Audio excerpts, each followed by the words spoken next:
जय हिंद दोस्तों। जैसा कि आपको मालूम है कि रेलवे में एनटीपीसी में मेंसुरेशन से बहुत सारे क्वेश्चन पूछे गए थे। लगभग 24 शिफ्ट में 46 क्वेश्चन मेंसुरेशन से दिए गए थे। उसी में का एक क्वेश्चन और आया हुआ है। देखिए लिखा है, एक तांबे के बने गोले को ना जिसके व्यास 24 सेंटीमीटर है, उसको पिघलाकर क्या कर दिया गया है, एक वायर बनाया गया है जिसका व्यास 4 मिलीमीटर है। तो मेरे को इसी वायर की लंबाई बताना है। तो आपको बस इतना ध्यान रखना है कि अगर गोले को पिघलाकर शंकु बना दिया गया, या शंकु को पिघलाकर गोला बना दिया गया, या गोले को पिघलाकर बेलन बना दिया गया, बेलन को पिघलाकर 4 शंकु बना दिया, इन सारे क्वेश्चन में आपको करना क्या है, दोनों बने हुए जो इक्विपमेंट होंगे उनके सिर्फ वॉल्यूम को, आयतन को बराबर कर देना है। तो सबसे पहला गोले का आयतन, स्फीयर का गोले का आयतन किसके बराबर होगा भाई? तो गोले का आयतन, तो ये किसके बराबर होगा? तो ये हमेशा बराबर होगा वायर का आयतन, वायर का आयतन।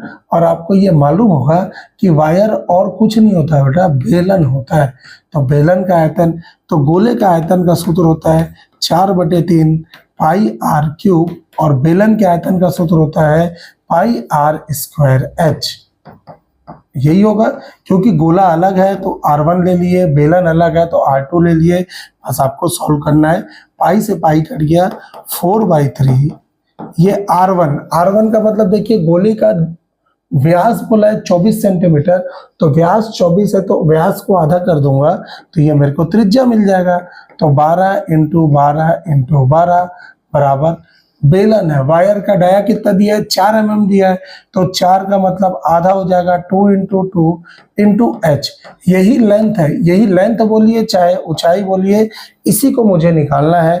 तो यहाँ से कितना हो जाएगा? 2 दूनी 4, इस 4 से ये 4 कट गया, 3 चौक 12, और 12 बार हम 144 × 4 करूंगा तो ऊंचाई आ जाएगा 4 चौक 16, जो भी आंसर होगा 6 होगा। तो ये और ये इन दोनों में से कोई एक आंसर होगा। तो 144 × 4 करूंगा तो कितना आएगा? 4 चौक 16 1, 4 चौक 16 1 17, तो ये 7 आ रहा है। तो 576 इज योर करेक्ट आंसर। ठीक है, इसके लिए आपको सारे का आयतन वगैरह याद करना है। अगर आपको वो सूत्र नहीं याद है तो मुझे बताइएगा कमेंट सेक्शन में।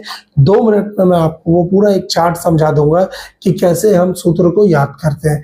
ऐसी इंटरेस्टिंग वीडियो के लिए मेरे चैनल को लाइक, शेयर और सब्सक्राइब जरूर कर दीजिएगा।